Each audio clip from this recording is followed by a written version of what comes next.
Hi hello welcome back to our channel. మన ఛానల్లో ఈరోజు ఈ షార్ట్ మినీ వీడియో చూసేయండి. కన్నయ్య గుండు ఫంక్షన్ అనమాట. కన్నయ్య గుండు ఫంక్షన్ కోసం వాళ్ళ అమ్మమ్మ తాతయ్య వచ్చారు. ఇంకెవరిని పిలవలేదు, చాలా సింపుల్గా చేసామన్నమాట.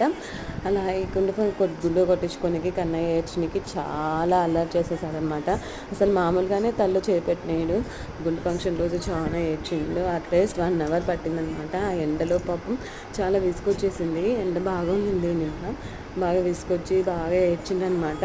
బట్ ఫైనల్లీ 1 hour తర్వాత తన గుండు ఫంక్షన్ కంప్లీట్ అయింది. చిన్నోడు కూడా చాలా ఏడ్చిండు ఎండకి ఉండలేక. అలాగే అలా 1 hour తర్వాత కంప్లీట్ అయిపోయిందనమాట గుండు. ఈ వీడియో కానీ మీకు నచ్చినట్టయితే లైక్ చేసి, షేర్ చేసి, కమెంట్ చేయండి. Thank you for watching. Bye bye. Please subscribe చేసుకోండి.